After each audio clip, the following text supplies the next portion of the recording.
Hoje nós vamos falar sobre um tema muito curioso, potencialmente importante, mas que encerra consigo alguma dose de polêmica. A gente vai entender o porquê, né? Na primeira semana nós estudamos sobre a missão, né? A missão da igreja, fizemos algumas distinções da igreja enquanto instituição aqui na terra e a igreja enquanto povo de Deus no mundo, né? Colocando mais um foco institucional na formação dos discípulos e uma missão mais abrangente destes discípulos na sociedade, tomando parte da construção dessa sociedade, da redenção, servindo, né? Na semana passada nós falamos sobre o evangelismo, essa tarefa essencial de proclamação do evangelho, que não é superficial. Muitas vezes a gente ouve sobre a tarefa de evangelização da igreja como uma forma superficial, né? Aprenda 4 leis espirituais, uma abordagem, 2 perguntas, como falar de Jesus simplesmente, mas ela é um tanto quanto mais abrangente. No próximo domingo, eu não sei se é nesse ou é no outro, eu acho que é o outro, é o último encontro nosso da Escola Dominical, nós vamos abordar precisamente esse tema, de que o Evangelho não é um tema simples, né? Embora o conceito seja simples. O conceito do Evangelho é Deus em Cristo resgatando o mundo caído pelo pecado consigo. Agora, de que maneira a Bíblia conta isso? E qual é a melhor forma de você dizer isso para as outras pessoas? É a diversidade e a riqueza e a não facilidade, não é? Então, todos nós, em alguma medida, podem identificar a dificuldade que tem de conseguir comunicar o Evangelho para alguém. Não é? Pode ser por uma rejeição estereotipada do cristianismo que a pessoa tem, pode ser por uma resistência moral que a pessoa tem, vai confrontar áreas da minha vida que eu não quero saber. Pode ser porque os discursos não estão na mesma sincronia, enquanto você está falando alguns conceitos, a pessoa está pensando em outros, e mesmo que a gente use as mesmas palavras, nós não estamos dizendo a mesma coisa, e aí falta da nossa parte essa sensibilidade. Esta semana eu estive refletindo um pouco sobre isso, e aí chega, por que eu estou falando isso também? Para chegar no ponto que é o estudo de hoje. Nós vamos falar sobre diálogo, né? Então, o diálogo é muito curioso, porque a obra do John Stott, a missão da igreja no tempo moderno, inclui toda uma parte sobre o diálogo. Eu confesso para vocês que dificilmente, se eu me propusesse a escrever alguma coisa ou dirigir um estudo, eu elevaria isso à condição de um capítulo inteiro, né? do que você fez. Porque a gente olha de uma maneira um pouco menor essa questão. Eu vou abordar isso daqui a pouco, mas ele coloca. Qual é a importância de nós olharmos isso? Como eu falei, essa semana eu estava refletindo um pouco sobre isso, porque o próprio John Stott, em uma outra obra chamada Eu Creio na Pregação, um dos melhores livros que eu li sobre pregação, sobre homilética. Na época que eu estudei, nós tínhamos poucos livros bons nessa área. Eu me lembro de ter lido Pregação e Pregadores, do Lloyd Jones, que foi uma série de palestras que o Lloyd Jones deu, salvo engano, no seminário de Princeton, sobre homilética. E era o que havia de bom na época. Fora um manual técnico, que é mais técnico, né? E não é tão abrangente assim. E aí demorou muito tempo até que a edição Vida lançou o livro Eu Creio na Pregação. Excelente. Me lembro perfeitamente, eu li no meu gabinete aqui, eu estava aqui da outra vez que eu pastoreei aqui, em 2003, 2004, quando eu li este livro. E num dado momento, John Stott afirma o seguinte: nós que viemos de uma tradição protestante conservadora, nós somos treinados e qualificados a garimpar o texto bíblico para pegar a mensagem bíblica. O reverendo Rodrigo lembra muito bem disso. Nosso curso do seminário, basicamente, todos se concentram em oferecer ferramenta para que você consiga pegar o texto bíblico e tirar a mensagem daqui de dentro, entender o que é dito. A gente estuda as línguas originais, o hebraico, o grego, faz exegese, hermenêutica, interpretação de texto, a teologia sistemática, a teologia bíblica. Para tudo isso, você conseguir garimpar, né? Peguei a ideia do texto. Excelente. Então, ele diz assim, normalmente, a teologia protestante conservadora oferece uma boa qualificação para o estudante de teologia para tirar esta mensagem.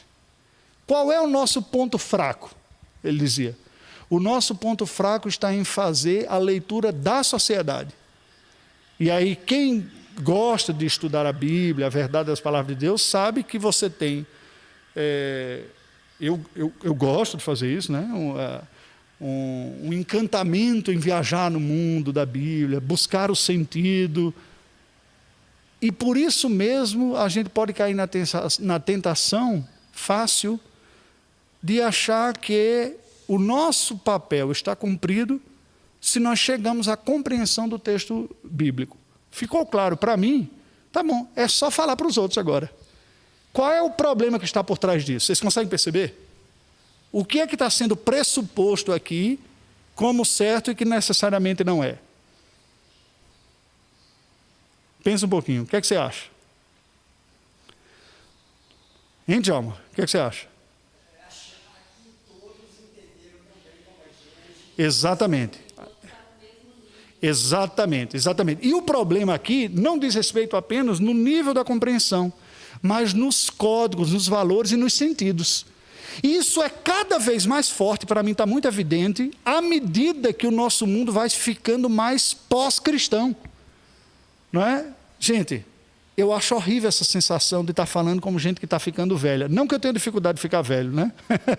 Eu até gosto dessa ideia de amadurecer. Eu confesso para você, eu não tenho crise com o envelhecimento, não. Tem gente que tem, profunda. Eu não tenho, não, né? Tento respeitar o corpo, o sinal que o corpo está dizendo, e ajustar, aparece ruga aqui, vai mudando um pouco a cor do cabelo. Normal, faz parte. A gente vai para a terra, depois vai para Deus, não tem problema. Mas sabe aquela ideia que a gente tem desde pequeno de que os velhos dizem, olha, esse mundo está perdido, não é como o meu tempo. E eu, às vezes, eu me pego dizendo a mesma coisa para os meus filhos, vocês estão pegando um mundo muito diferente do meu. Né? Cuidado que a coisa vai ficar pior. Gente, estou parecendo aqueles velhos rabugentos que eu via quando era criança. Né? Mas a ideia não é essa, não é o que eu estou falando, eu não acredito em um pessimismo crônico como realidade da vida. Eu entendo que a rabugice é uma reação pecaminosa às dores que a vida trouxe. Porque a vida trará dores, uma vez que nós vivemos em um mundo caído, certamente. Né? Como cristão, eu sou chamado a encará-las com a realidade. E daí eu não consigo viver um cristianismo fantasioso, típico de alguns lugares que promete solução fácil, né? Nem negar esta realidade, numa espécie de projeção budista de que a realidade não é isso aqui, né? Isso aqui é só uma ilusão, o sofrimento é sinal do apego. Mas o cristianismo oferece esperança em meio à dor real. Não é? Você olha a dor real, que é o efeito do pecado, e é a presença de Cristo que nos capacita a enfrentar, a lidar com ela. Ela não será necessariamente removida de nós. Às vezes ela se tornará até mais aguda. Pelo fato de seguirmos a Cristo, algumas dores aumentarão. Não é? Experimentaremos dores como fruto do nosso próprio pecado. Conversava há pouco com o João lá no gabinete, né? Às vezes a gente experimenta, falando personagens bíblicos e tudo, que experimentam dores fruto do seu pecado. Experimentamos dores fruto do pecado dos outros contra nós. Nós não somos os agentes causadores dessas dores, mas outros causam em nós. E experimentamos dores como consequência do pecado de Adão e Eva, que trouxe a queda. As coisas não são imperfeitas, não houve necessariamente uma intencionalidade má de alguém para com você, nem de você para com alguém, mas o mundo é imperfeito e acidentes ocorrem, torres caem, terremotos, e é muito curioso perceber como a gente tem dificuldade nessa questão básica, né? Quantos cristãos não se debatem com a dor e com o sofrimento, questionando profundamente a bondade de Deus, se Deus está presente ou não? É razoável que você sinta a dor e que ela aperte o seu coração e que algum questionamento venha, é razoável. O que não é saudável é você perder energia espiritual, vitalidade espiritual em decorrência da dor. Não deveria ser espanto nenhum a dor. Tudo bem? Então, pensando em termos de dor. Ora, a sociedade que vai, e isso é fato, a cada período de tempo, a cada geração, o mundo ocidental tem se distanciado mais do cristianismo. Você percebe isso claramente em filmes, na cultura pop, na fala das pessoas do dia a dia. Eu tenho assistido, acompanhado uma série de heróis com os meus filhos, e são uma das coisas que a gente gosta em família, né? Filmes de heróis e tal. E aí chegou nessa semana, eu falei, não acredito, está numa tal temporada lá, né? E aí aparece um tema que não tinha nada a ver. tema ligado à sexualidade, inclusivista, da época que tem, eu disse, olha, aí não teve como eu parei, eu disse, está vendo? Aí perde a graça, né? A gente estava vendo negócio de herói, de salvar, de bandido, de tudo. Mas existe uma agenda quase que obrigatória na época contemporânea para incluir as minorias em todos, para que todos se sintam contemplados, de que você tem que colocar como igualmente legítimo qualquer tipo de expressão afetiva. Veja, não faz parte nem mesmo do enredo original da história. Você percebe que muitas vezes há uma forçação de barra, você tem um enredo que aponta em uma direção, que está lidando com conflitos, com salvações, questões políticas e tudo, mas um personagem em algum momento, e nesse caso especificamente era alguém que não dava nenhum sinal dessa direção, nenhum indício que tinha, mas você, para incluir, coloca. Você percebe? Quer dizer, a gente vive isso muito claramente. Eu consigo lembrar visivelmente a mudança que ocorreu na sociedade da manifestação pública de alguns atos moralmente condenados na Escritura Sagrada, que foi aparecendo, se tornando comum. Isso me faz lembrar até o Jabor, aquele comentarista político, ele diz, eu vou mudar do Brasil antes que se torne obrigatório, né? Porque assim, se você tinha algo que era estranho, era raro, depois se tornou presente, agora está comum, ele diz assim, daqui a pouco vai ser obrigatório, então vamos mudar antes que seja obrigatório, né? Do que você tem. Percebe qual é o ponto? Quer dizer, a sociedade tem se afastado desses valores, são a tradição judaico-cristã sendo caracterizada como sendo opressiva, como sendo intransigente, intolerante, e que, portanto, ela deve ser questionada. Você não tem mais esses valores. Bem, isso está ocorrendo. Paralelamente, não se trata apenas de questão de certo ou errado ou de moralidade, mas as próprias referências universais. O que é o homem no meio de tudo isso? Eu via nesses dias uma entrevista com Lloyd Jones, de novo, e ele falava que o que ele não consegue, a sua primeira formação é médica, né? Ele era médico e ele deixou a medicina para exercer o ministério. Ele diz, a visão contemporânea do homem é uma contradição com o que a Bíblia diz. Porque, por um lado, ela rebaixa o homem e, por outro lado, eleva. Diferente do que a Escritura Sagrada afirma. Ela rebaixa quando coloca o homem na condição semelhante ao restante das criaturas. Pode ver, uma definição biológica do homem, nós somos como um animal racional. Biologicamente, nós temos uma funcionalidade semelhante, todo um processo de órgão e desenvolvimento biológico, isso é fato. Mas a natureza humana não é igual.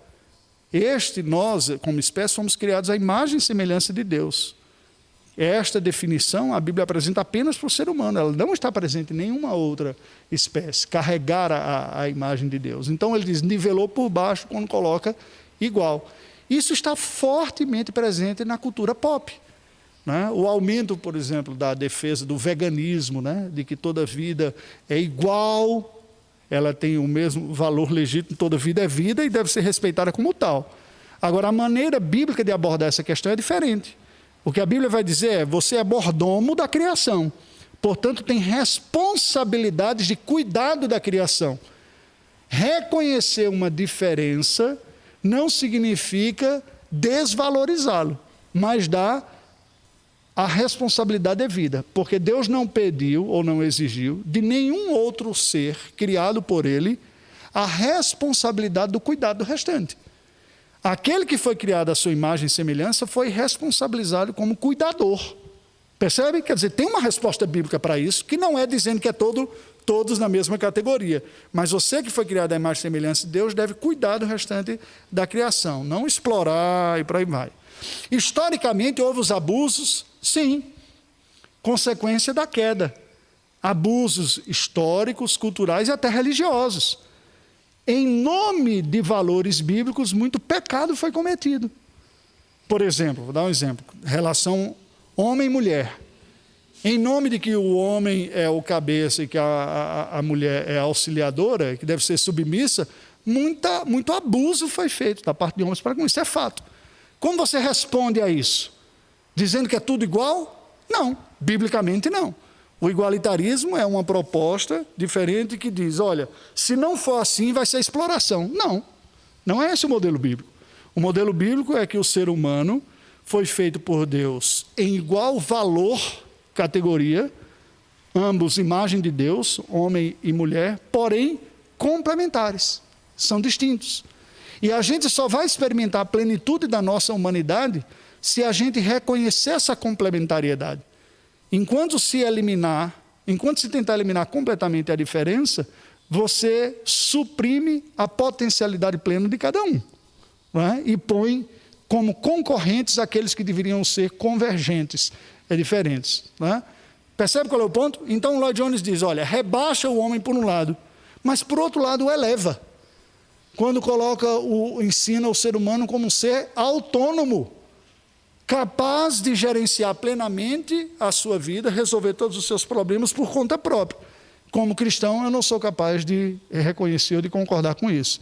Nós não fomos criados para ser autônomos, nós fomos criados por Deus para sermos dependentes dele. E aí é outro paradoxo cristão.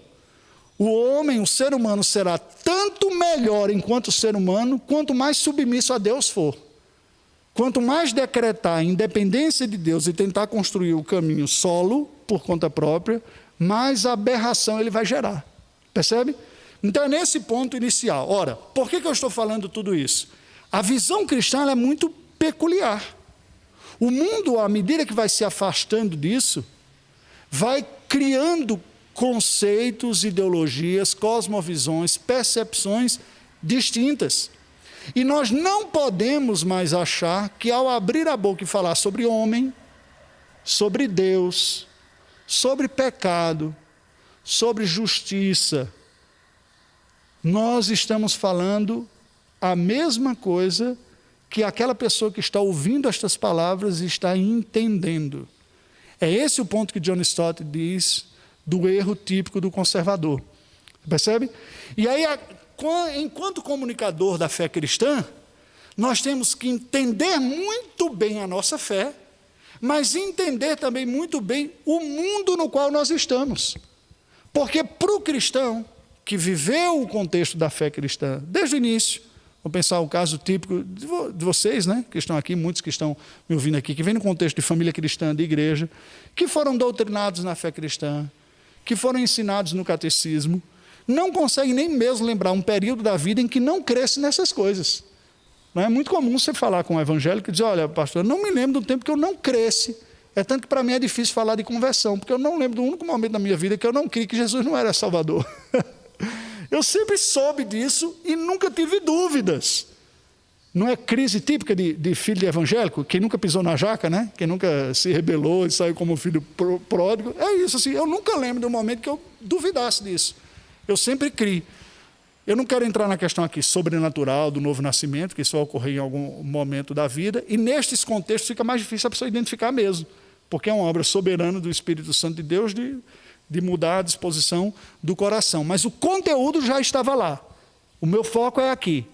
Se o conteúdo já estava lá e era seu quadro de referência teórico, veja, não ocorreu uma mudança substancial de conteúdo.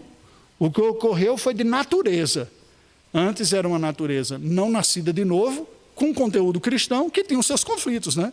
Mas ele não era necessariamente de ordem teológica ou conceitual, era de rebelião moral.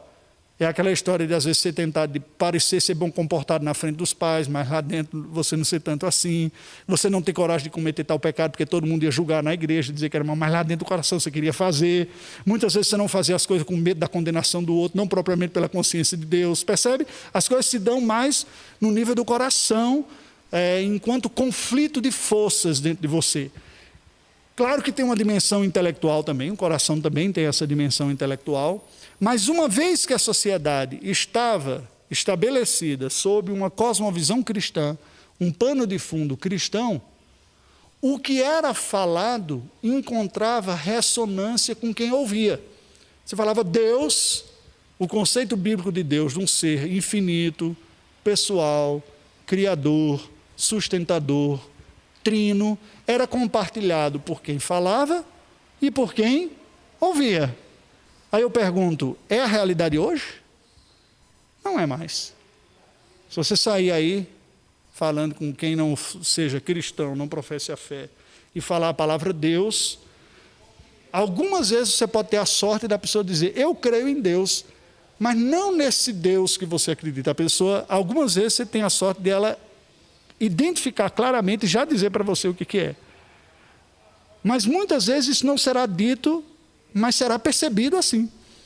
Ela vai ouvir a palavra de Deus, vai evocar para ela um sentido maior, de uma força, de uma energia, muitas vezes algo impessoal, pela caricatura de que um Deus pessoal é um velhinho, ranziza, extremamente chato, né?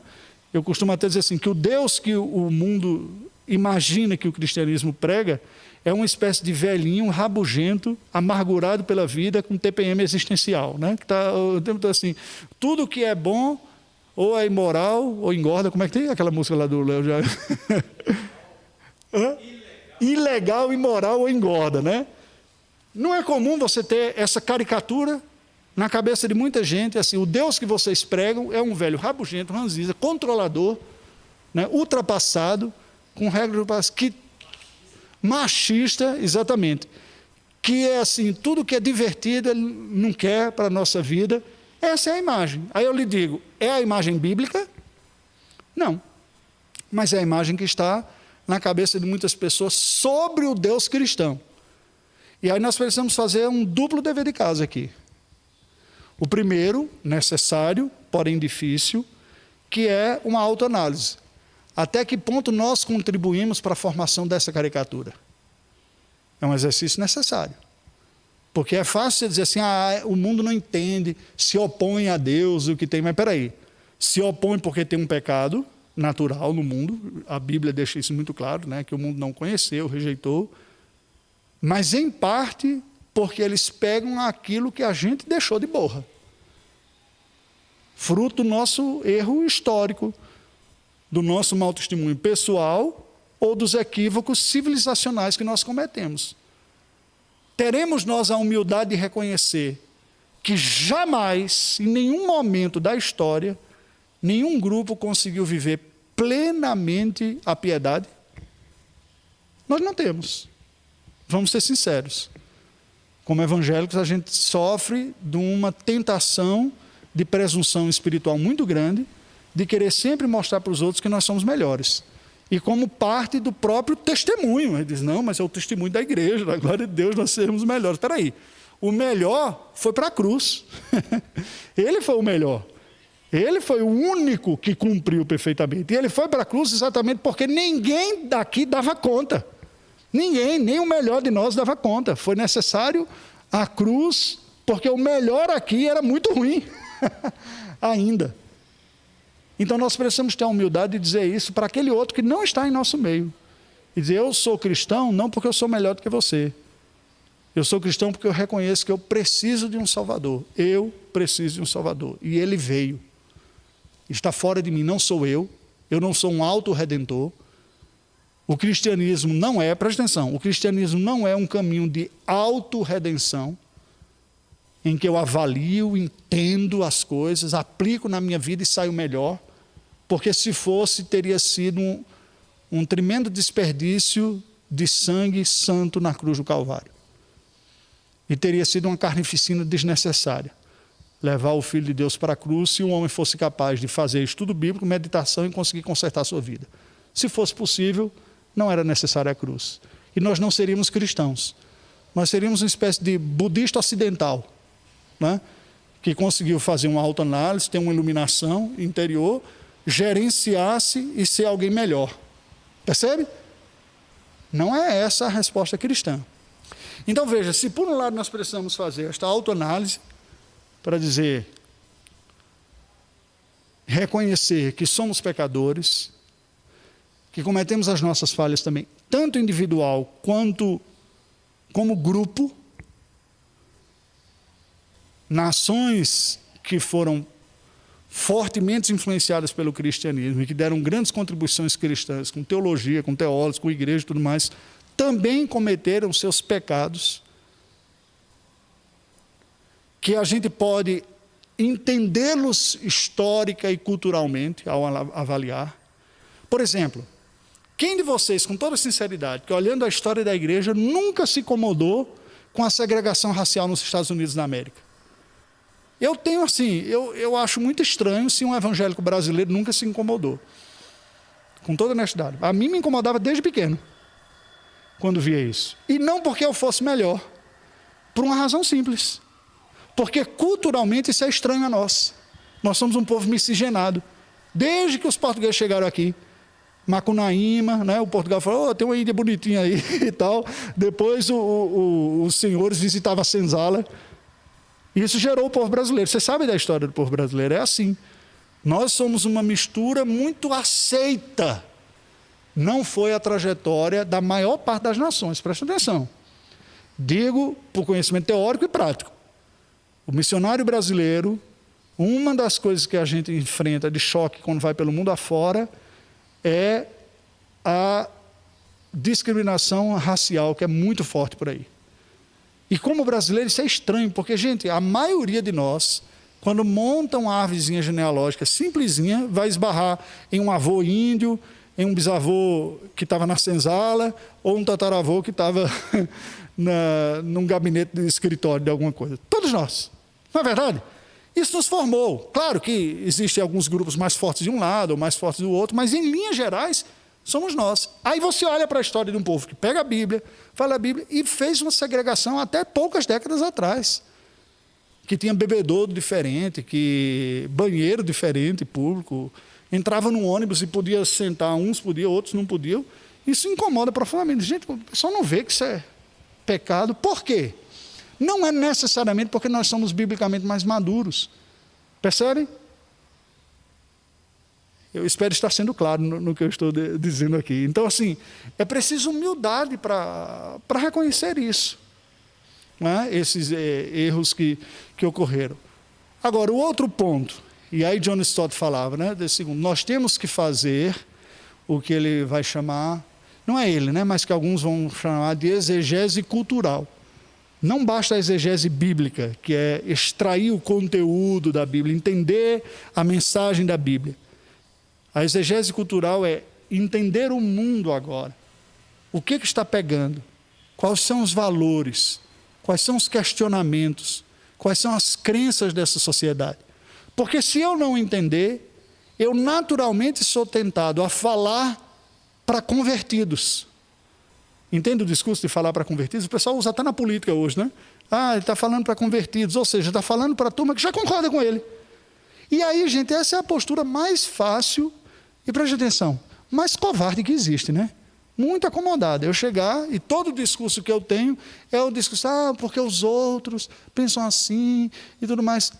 Ele demonstra minimamente, não demonstra minimamente uma sensibilidade de um esforço de comunicar o Evangelho para aquele que já não crê nestas coisas, que não está no nosso meio.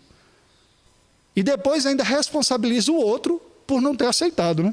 É porque não quer, não está aqui no nosso meio porque não era dos nossos. Você não fez nenhum esforço para tornar claro, para responder as perguntas e as dúvidas que aquela pessoa tem. Você ficou só falando as coisas que já estão dentro de você. Esse é o discurso convalidador de falar para convertidos. E daí é que surge a importância do diálogo. Agora, deixa eu limpar o terreno nessa parte final aqui do estudo para entender. Falar em diálogo é um pouco perigoso no meio teológico conservador, porque a proposta do diálogo surgiu fortemente no meio liberal e até ecumênico. Ela veio como fruto assim de que quem tem a verdade? Ninguém pode bater no peito e dizer eu tenho a verdade. A verdade, ela surge pelo encontro, né?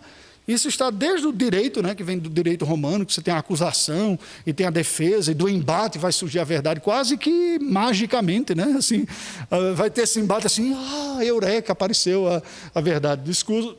Desculpa o simplismo aqui, viu, João? É da sua área aí do direito de colocar, mas existe uma crença que esse embate surge. Isso veio para o campo da teologia também, dizer, quem pode dizer que tem a verdade? Ninguém. É em diálogo que a gente vai perceber a verdade. Cada um contribui com um pouquinho daqui, o outro com um pouquinho dali. E este foi o tom e foi a ideia que esteve predominante associada ao diálogo. O diálogo é a busca da verdade que surgirá do embate das ideias. Ora, como cristão bíblico e conservador, não é esta a proposta que eu creio, que o John Stott crê e que o cristianismo biblicamente fundamentado crê. Quando eu fiz as minhas pesquisas depois na pós-graduação e no mestrado, eu acabei me especializando num cara que foi conhecido como o primeiro missionário cristão aos muçulmanos, Ramon Llull, um catalão, século 13 para 14. E ele é estudado, entre outras coisas, como sendo um dos que primeiro propôs o diálogo interreligioso pressuposicional, que é o que eu acredito. O que é o diálogo religioso pressuposicional? É a disposição para conversar com quem tem outra fé, sem abrir mão da sua própria fé. O pessoal vai dizer, mas isso é um contrassenso. Não existe diálogo se você já chega sabendo qual é o ponto. Não. Ninguém é neutro. Todo mundo vai entrar numa conversa a partir dos seus pressupostos, aquilo que você já acredita, que você já sabe. Agora, por que o diálogo é necessário? Não é? Existe uma necessidade prática, que é você comunicar ao outro que você o reconhece como um agente de fala, como alguém que tem algo para dizer e que você está atento ao que ele está para dizer. Ele é necessário para que você entenda quais são os pontos do conteúdo do outro, porque não necessariamente nunca vai ocorrer de que todos os pontos sejam divergentes, como também nunca vai ocorrer que todos os pontos sejam convergentes. Concorda? Eu costumo brincar dizendo o seguinte, com uma espécie de ranço acadêmico, quando a gente pega uma obra para explicar, para falar ou para lecionar, né, como professor também, eu digo, gente, faz uma crítica assim, né, pelo menos para preservar algum tipo de qualidade intelectual, né, para pressupor que você pensa um pouquinho, porque você nunca vai encontrar duas pessoas na face da Terra que pensem concordes em tudo. Estão comigo aqui? Até na academia, naquele espírito, você tem a obrigação de discordar, porque senão você está comunicando, você não pensou muito, né? Algum tipo, você vai dizer, o sujeito pode até nem ter entendido, não, mas eu tenho que achar um ponto aqui para dizer que eu tenho que preservar algum tipo de ideia, né, de originalidade, de pensamento divergente. Claro, eu coloco isso num tom jocoso, né, um pouco de brincadeira, mas só para falar o seguinte, se você encontra duas pessoas que pensam concordes em tudo, alguma coisa está errada aí. Alguém está se neutralizando nessa história aí. Ou a pessoa não quer debater, ou não entendeu, não é? Estão comigo? Então, veja, o primeiro ponto é o seguinte, é óbvio que em qualquer conversa haverá ponto de divergência. Só que você não pode pressupor quais sejam as divergências.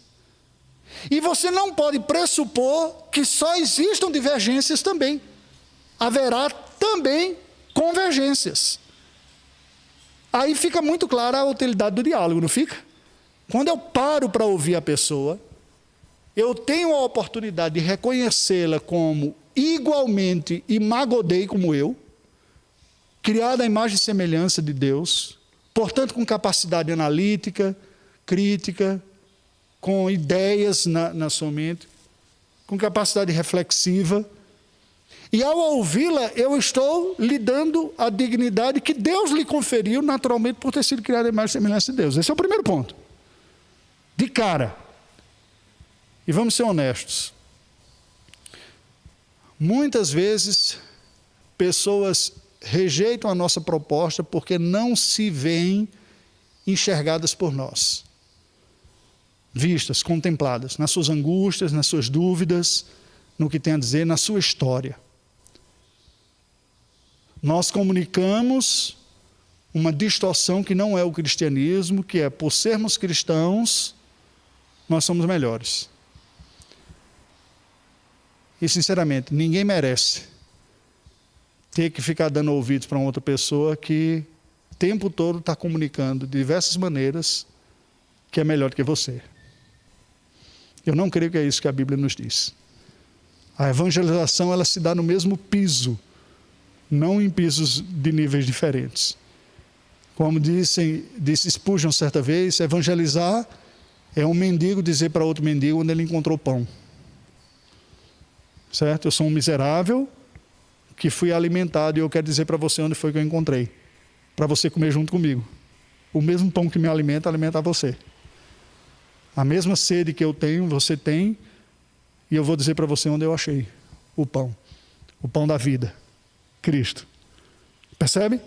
Então veja, ouvir pressupõe a dignidade de quem é o nosso interlocutor, com quem a gente está falando. Segunda ideia, por que o diálogo é necessário? Porque o diálogo me aponta os pontos. Pontos que serão alguns deles convergentes e eu preciso valorizá-los. Eu não posso olhar nenhuma pessoa, presta atenção, na face da terra como sendo o meu essencial antagonista. Quem é o nosso essencial antagonista? O cão, capiroto, coisa ruim, Satanás, tinhoso, chifrudo. É o que mais tem adjetivo na cultura popular, é ele. Esse é o nosso antagonista, é ele. Muitas vezes a gente leva para o lado humano e toma as pessoas como nosso antagonista. Jesus mudou, ele disse, olha, presta atenção. Ore pelo que vos persegue e ame os vossos inimigos. Eles não são, em última instância, seus antagonistas. Quando Paulo escreve aos Efésios, ele diz, a nossa luta não é contra carne nem sangue, mas contra principados e potestades. Então, quando eu olho para o mundo que se opõe espiritualmente ao meu Senhor e digo, eles são meus antagonistas, eu os elevo à condição diabólica. Não. Eles são pessoas perdidas, muitas vezes contrárias, que se elegeram alguns até meus inimigos, mas eu não visto essa carapuça para mim. Se ele quiser comprar para ele, é um problema dele. Mas eu não posso vesti-la para mim como cristão, você percebe? O inimigo é o outro que se faz nosso, não nós que nos fazemos do outro, na perspectiva bíblica. Vocês concordam comigo? Gente, olha, demorou, eu fiquei pensando nestas coisas. Não para essa semana, obviamente, né? Na minha vida cristã. E vendo o seguinte, a utilidade da mensagem bíblica quando Jesus diz, ore pelos aqueles que vos perseguem e ame os seus inimigos. E eu cheguei à seguinte conclusão. Se a gente não fizer isso, a gente produz inimigos. Como assim, pastor? Explica melhor isso. Eu vou explicar. Quando eu, na dependência da graça de Deus, não desenvolvo a capacidade de incluir quem me é mal, me é antagonista, como objeto de graça e desejo meu de produzir o bem na vida dele, que é o que Jesus está dizendo. Se pedir para eu andar uma milha, ande duas. Se ele pedir a túnica, dê também a capa. O que é que ele está dizendo?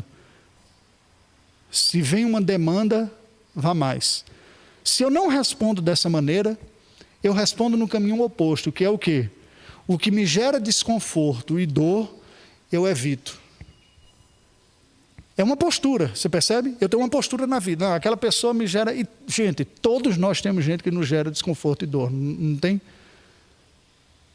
Infelizmente, muitas vezes até gente que a gente ama, né? Vamos pensar, desde a nossa família, pessoas que nós amamos, o marido e mulher, com os filhos, tem os desconfortos, não tem? Se você olha o desconforto como sendo aquilo a ser evitado, você gera uma postura de distanciamento. Você pode não ser aquela coisa tão hostil de querer a morte daquela pessoa, mas eu vou, por um sentimento pecaminoso de autoproteção, me resguardar. Qual é o resultado disso? Pensa um pouquinho. Ao longo do tempo e acumulativamente, nós nos isolamos numa bolha de autoproteção. E tudo que nos é visto como ameaça passa a ser evitado. Resultado, quem não ama o inimigo, produz inimigo. Porque antes era só desconforto, do desconforto vira dificuldade de lidar com isso, da dificuldade gera intolerância, da intolerância gera evitamento. Percebe? O que foi que ocorreu? O início do desconforto acabou produzindo depois alguém que você evita. Em última instância, fobia social. As pessoas são o meu demônio. Né? Tem uma obra clássica que fala, o outro é o demônio, né? Ou como disse João Paul Sartre, né? O inferno é o outro, né? Sempre o inferno é o outro. Percebem? Como é que a gente cura a alma? Como é que o cristianismo ensina isso? Amando. Como Deus nos amou. Por isso que Jesus falou, se você saúda só quem ele saúda, cumprimenta bem só quem ele cumprimenta bem, que virtude você tem? Os fariseus fazem a mesma coisa. Não só você não comunica o Cristo que você diz crer, como você produz a malignidade que você diz evitar. Está claro a ideia do que eu estou dizendo? Vamos trazer isso para o que a gente está falando aqui. Se eu fico preso do grupo que concorda comigo, eu perco a capacidade de ser sal da terra e luz do mundo. Se eu não me abro para ouvir o que o outro tem a dizer, eu não percebo, eu evito dos meus olhos, caindo na máxima de que o que os olhos não veem, o coração não sente. Mas aí o luzeiro já não ilumina, o sal já não salga e você não demonstra mais o amor. Quando você se abre, aí você vai ter algumas surpresas. Primeiro você vai perceber que há convergência. No pior dos homens, ele ainda será melhor do que o demônio. Então alguma convergência ocorrerá. E você entenderá melhor onde estão as divergências. Quais são os pontos que precisam ser trabalhados. Você poderá ter a surpresa de perceber que há ideias que você achava que precisava trabalhar e que não precisava, a pessoa já concordava com você. E há ideias que não lhe passavam pela cabeça, que eram queridas e que precisam ser abordadas exatamente porque não houve uma mínima capacidade de diálogo. Entende qual é o ponto? O diálogo é necessário porque nós vivemos sob o efeito do pecado em um mundo esfacelado. Mas a nossa época em especial é uma época multifacetada. Há uma diversidade de ideias e de pensamentos muito grande. E nós não teremos uma capacidade de sermos agentes de testemunho do Evangelho eficaz em nossa sociedade se nós não estivermos abertos para entender qual é a nossa época. Porque por trás de algumas rebeliões conceituais, existem algumas rebeliões que são frutos de frustrações pessoais. Muitas pessoas que antagonizam o cristianismo rejeitaram a fé pela decepção que tiveram com alguns que deram testemunho negativo da fé. E aí a pessoa rejeitou o cristianismo sem nunca sequer ter sido apresentada ao Cristo bíblico. Porque o maior agressor na sua vida foi aquele que se dizia cristão, mas que não expressou nenhum cristianismo. E você de antemão diz, essa pessoa é um pagão. E aí quando eu me abro para ouvir, eu vou entender o que é que está por trás daquela rejeição. Uma boa parte do mundo, o contexto europeu certamente a gente pode dizer, percebi isso quando vivi lá, conversava com algumas pessoas, uma boa parte da rejeição do cristianismo é uma rejeição da experiência histórica cristã e não do conteúdo de fé do cristianismo, que nem mesmo é conhecido. Uma boa parte dessas pessoas que dizem, o cristianismo foi coisa do passado, estão pensando na história, porque em nome de Cristo, nações guerrearam, derramaram sangue, exploraram pessoas, mataram inocentes, do mesmo jeito que em nome de Alá foi feito também. E esta é a razão de muito ateísmo contemporâneo. Dizer, a religião produziu mais sangue do que benefício. Mas, percebe? Se eu não consigo entender, se eu não tenho ouvidos para ouvir isso, eu não consigo comunicar o Evangelho onde ele precisa chegar. Porque eu estou pressupondo um não cristão que eu idealizei na minha cabeça, mas que não tem carne e osso, não tem um endereço, não tem uma história específica, porque eu não ouvi. Deixa eu dar um exemplo concreto aqui, para finalizar. Uma das experiências mais impactantes que eu tive foi no campo missionário da Albânia, quando visitei a região da Bósnia. Bósnios, croatas e sérvios estiveram no coração do episódio sangrento, mais sangrento e mais recente do continente europeu, que foi a Guerra dos Balcãs.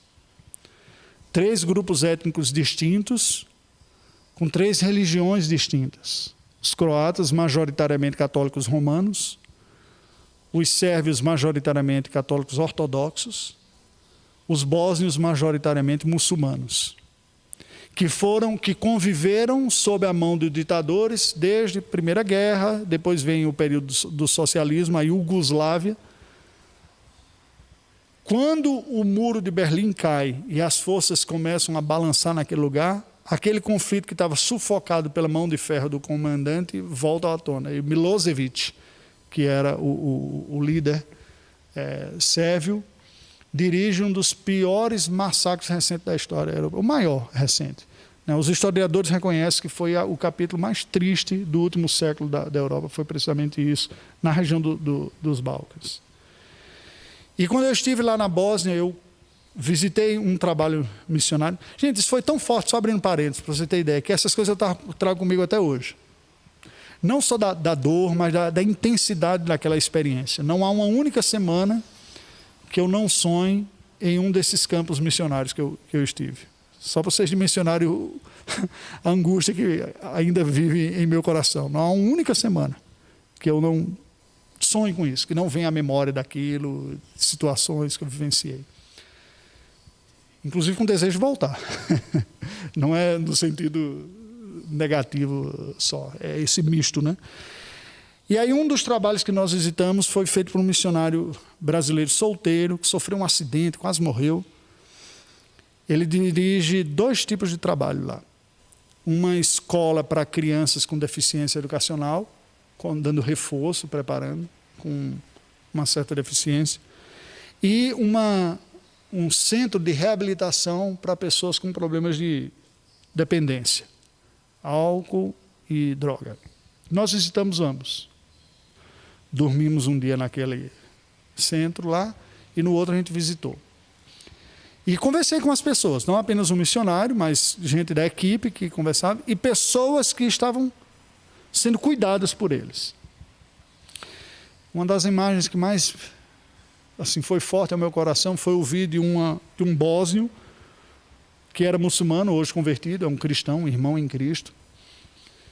Ele falou, olha, a época da guerra foi uma situação tão triste e dolorosa, porque pessoas que nós conhecíamos antes da guerra, por convivermos no mesmo espaço, né, a mesma cidade, se tornaram hostis e inimigos. Muitos aí citou um grupo, né, lá, antagonista, eles se colocavam nas montanhas, a região, não só Sarajevo, mas lá, eu não me lembro exatamente da cidade, Zenica, me parece, na região montanhosa, eles ficavam fazendo tiro ao alvo nos nossos meninos, né? Nós que éramos bósnios lá, jogando, caminhando, o pessoal lá de cima, nada, não era civil, não era soldado, ninguém estava armado. Por outro lado, muitos dos outros, de um outro grupo lá que vinha com as suas metralhadoras, tinham pintadas na sua metralhadora a cruz. Veja, eles eram muçulmanos. E o cara tinha na sua metralhadora o sinal da cruz. Imagina para a cabeça de alguém dessa religião olhar para o cristianismo que diz, bem, a cruz que vocês pregam estava na arma que vocês usaram para matar. Ao entrar em uma casa, o homem era detido. Não poucas vezes os filhos eram mortos na frente dele e a esposa violada e a menina violada. E isso por parte do exército de gente que se dizia cristão. Quem estava era o muçulmano. Você consegue imaginar a dor dessa pessoa ao ver isso? Consegue perceber a implicação do conteúdo? Você vai falar de Cristo, do cristianismo. Qual o conteúdo de fé que ele vai ouvir? O que é que ele vai entender quando você falar cruz, cristianismo? Entende qual é o ponto? O diálogo é essencial para a gente entender quem é essa pessoa. O que é que está dentro dela? Quais são as ideias que ela tem? Quais são suas dores? Quais são suas virtudes? E apresentar o Cristo bíblico para a cura da alma dela, como para a nossa própria alma. Então é neste sentido que nós entendemos, o John Stott apresenta, e eu concordo, a necessidade do diálogo, de ouvir com franqueza. Eu preciso entender o outro, saber qual é a demanda do outro, qual é o questionamento, qual é a dúvida do outro, qual é a crítica do outro. Eu tenho que ter a humildade para entender que uma parte dessa crítica procede e eu preciso reconhecer o meu erro, o erro do meu grupo, da história, confessar, pedir perdão, argumentar com a pessoa quanto ao conteúdo, porque nós não devemos temer o teste que o cristianismo pode ser submetido em um diálogo com uma outra fé. Ok? Aí o autor, você quiser ler o livro, você vai ver, ele vai explorar mais os conceitos, ele vai colocar os pontos que pegam nos diálogos com grandes tradições religiosas contemporâneas, com budistas, com muçulmanos, com ocidentais pós-cristãos, né, materialistas, ou religiões orientais. Não subestimemos isso. Se você se dirigir a uma pessoa que tem uma tradição milenar, você pensar no budismo, sudeste asiático, né? E que é uma religião que se espalha no Ocidente, por não ser propriamente uma religião, né? Não é visto dessa maneira. A tradição e o legado que tem de refletir temas como dor, sofrimento, e alguém chega em nome de Cristo tratando com superficialidade, que com meia dúzia de palavras quer resolver uma questão tão complexa como essa. Isso não demonstra sensibilidade nem a sabedoria. Que Deus nos ajude a termos o nosso coração aberto, a nossa casa aberta, a nossa vida aberta, para acolher pessoas, ouvir os seus questionamentos e apresentar o Cristo bíblico para elas, como resposta às suas demandas. E talvez, preste atenção, como fruto dessas conversas, nós vamos perceber, certamente, se tivermos humildade, áreas da nossa vida que nós mesmos precisamos da graça de Jesus Cristo. Você entende? O diálogo honesto ainda nos presenteia com esse brinde.